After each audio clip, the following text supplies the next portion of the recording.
Welcome to my channel, Car Guide UK. This is where you have to get up and fix it. Please subscribe and remember to click the bell if you want more videos like this. In this video we are going to be showing you how you can straighten the chassis leg. So as you see here, we've got this Audi A3 which has had quite a big impact on the driver's side front, and the chassis leg has been pushed in, and so has the other side. So we do need to straighten them up to see where we are at. The first thing we need to do is get it on the car aligner ramp. So this is just a special ramp that we use when we're straightening out panels. You can do so many things on this, attach so many things to it and remove so many bits just so you can get to things and pull things around, but we will show you that again at a later stage. But what we're doing here now is just showing you the setup. So the first thing we need to do, get up on the ramp, get it to the right height that we need it, ready to continue. So once you've got it up on the ramp and you're happy with the lining of how the vehicle's sitting, so making sure that it's straight on there, you will just need to boot up the software. So as you can see here, we're just going into this software here, and this does so much. This is going to be able to tell us everything we need to know about the car, but the first thing we need to do is set it all up so that we can prepare ourselves ready to pull that chassis leg that is clearly damaged. Right, so now that's while that's loading up there, what we're going to do is we're just going to buzz off the under trays for the vehicle. So as you can see here, each side where the seals are, there are under trays. We need to remove those. So we have a 10mm plastic nuts that are holding it on. You just need to buzz around and get all those off, because you can't work on this with those in the way, because they will be in the way for where you want to measure. So you just need to remove them first.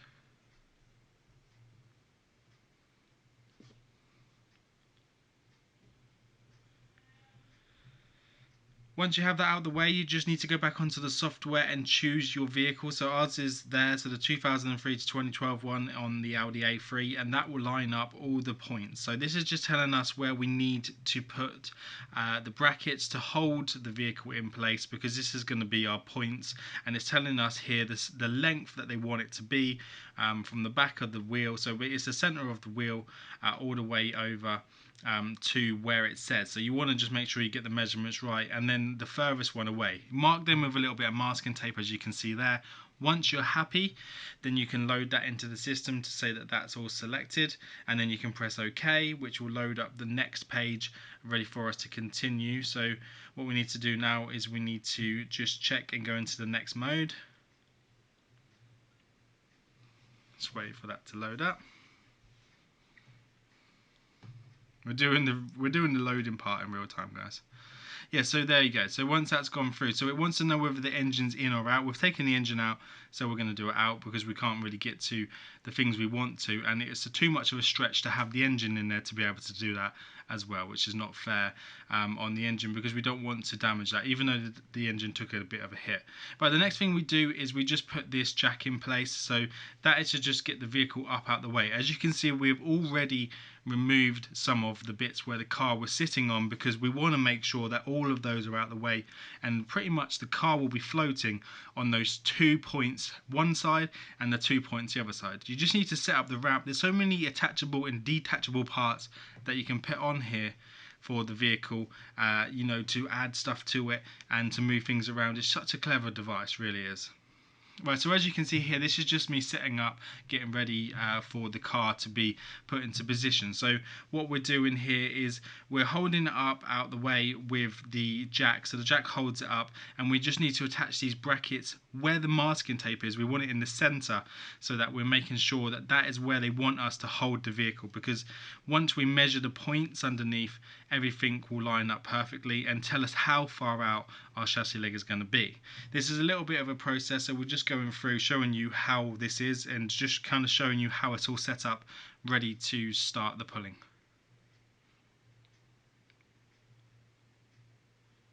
There are special brackets made for each part of this setup section. So here you can see we've got these big sort of L brackets that sit into the channel of the ramp, and there are big brackets that hold it down. You want to make sure that all this is like in place, in line and secure, because this preparation here is just the main key to make sure that everything goes well. So as you can see, they just go in.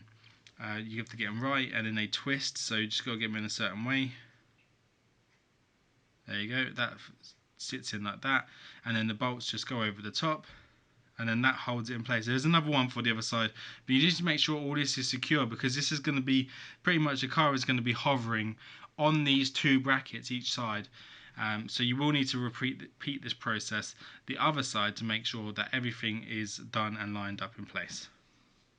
So we're just getting the last bracket ready. Just slide that over.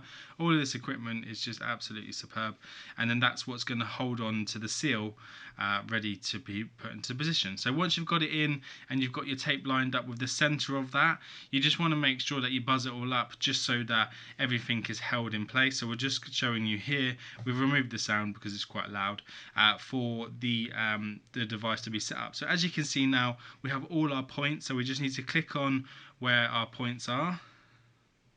So we just check, making sure that it's in position to where it's told us. So now on the computer knows that them clamps are holding that in place. It wants us to now measure underneath to make sure that all the points on the main structure of underneath is zeroed out. So what that means is, obviously that means that everything is in place. So now that's all clicked in and ready to go. This is our measuring device. Every time we get a measurement, we click it and it makes a noise. And that noise indicates that we have it in the right position, in the right place. So we'll just go round and do that both sides. So we'll just show you again. So there you go. So that one is now in place. Once you've done that on both sides, that's all measured up, and that has taken that reading to know that that is where that is meant to be. If it makes that noise, it's happy. If not, then you will have to do it all again. So just make sure that that is complete. Then you go to the next step, and then it's kind of showing you, you know, how you have to measure the front, because this will indicate how far the chassis legs are out. They obviously are out quite a bit, so we do need to go around and do the measurements that it's asking us to do, just so that we've got something to work off and see how far we are away from it being parallel to each side. Every time we do a reading, it's saying that that is happy with that reading, so we just continue to do where it's telling us to position it. So this is saying underneath the part of the chassis leg there, so that's the bad side, so that's the really bad side, and it wants to know the points where they are out if the crash bar is going to go on. So what that's doing is it's telling us whether it's up, down, back, right, left, either way. You need to just click on the crash car once you've done all your measurements, and then tick that you want to turn it into a good car. So basically what it's saying is, it's saying that you're ready to pull the vehicle and get it ready for pulling. So this device here is the pulling machine, so you need to make sure that that's all held in place. So this, everything connects onto the ramp itself. So as you can see here, you need to lock this into place. So as you put that through, you do want to make sure that it's in and held in well, because there's going to be a lot of pressure. You do need to set up the pulling device where you know where you are going to pull, and then you are really kind of ready to start using this. But you need to follow the guide on the computer at the same time. If you can see in the top right hand corner, there is a little dot, and what we're trying to do is we're trying to get that little dot into the center as much as we can. So that will tell us if the car is out. There is a 3 mil tolerance, which is actually really good. So 3 mil tolerance is just sort of like where you can go for it to be kind of Fatcham approved, really, for that to be out. But we'll try and get it dead center if we can on that side.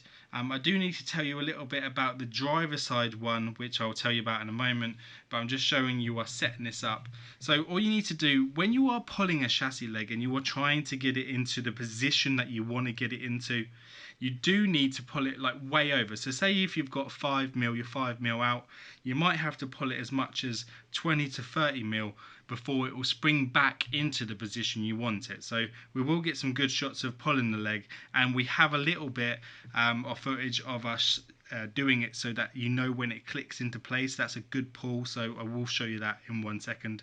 I'm just going to let you watch this bit for now.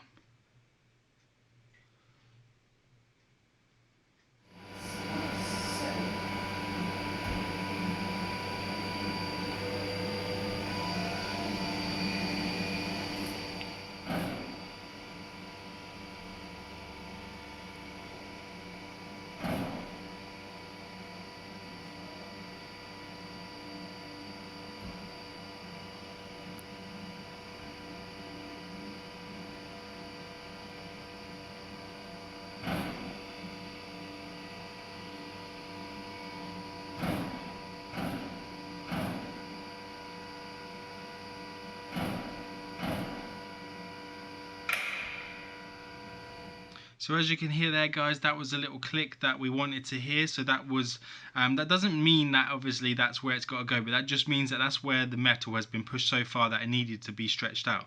As you can see on the top right hand side again, we're trying to get that as close to the center as possible, because the more we get it closer to the center, that means that chassis leg is going to be really straight. If you need the chassis leg lifting, then you would have to put something underneath and pull upwards, but this chassis leg was actually okay. It didn't need putting up or pushing down. It just needed pulling back over, because the impact of where it went in is where obviously you need to pull it back out. So if it was hit from the driver's side and pushed all over where the engine would have been, that would have pushed that side out. So you need to just pull it back in the direction of where the pull was obviously put in from when the accident happened. And we didn't see the accident, so we don't know how badly the accident was or what happened, so we're only going off what we've got there. So as you can see here, that is pretty much dead center. Pretty much dead center. So on the other side, we do need to straighten up the top part of this. As you can see, there's going to be a nice pull here. We've reduced the sound or taken the sound out, just so you can see, but the measuring device is always on there, and then you just want to pull right at the end of this. You're going to see that pull and click into place really nicely. But I just want to tell you guys, this chassis leg cannot be repaired. It is actually 10 millimeters too short, so it's been squished backwards too much, and you can't pull that out, so that is going to have to be replaced. But don't worry guys, we have a chassis leg replacement video coming not long after this one, so make sure you tune in. And thanks very much for watching. If you've got any questions, please like, share and subscribe, and remember to get in contact with us in the comment section down below. And thanks again, and see you real soon. Bye bye.